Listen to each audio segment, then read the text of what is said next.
It's homework time at the El Rafais.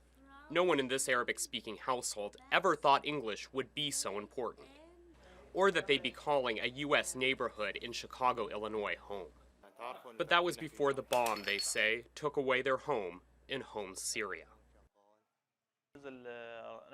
A missile fell on the 4-story building where our home was. We were at home with the kids and we all hid under the bed. We escaped at the last minute, and that's when we decided to leave and go to Amman.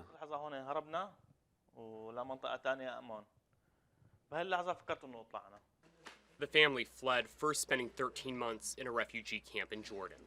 Then came the opportunity of a lifetime, as they were selected by a United Nations program to apply for asylum in America.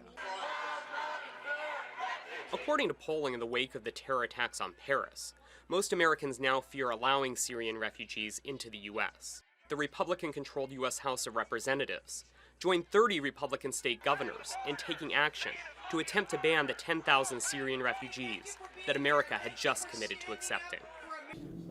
Abdullah Taha also fled Syria, having been tortured, he says, by the ruling Assad regime. He joined a group of refugees in Chicago to call for an end to the proposed U.S. bans. The dictator regimes are the real terrorists. I get very upset when some people or candidates for the U.S. election invent anything to use it during the election. Anything. And they tarnish our image. And it's not the reality. We're not like this.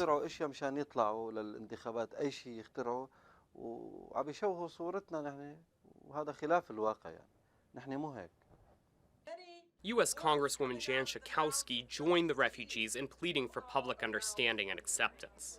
She says the majority of the 2,000 Syrian migrants to be admitted to the U.S. since 2012 have been women and children, and not men of fighting age. I understand that people are fearful, but I think that we need to understand that of all the refugees that have come here since 9/11, we have not had a single incident of one of those people being a threat to the United States.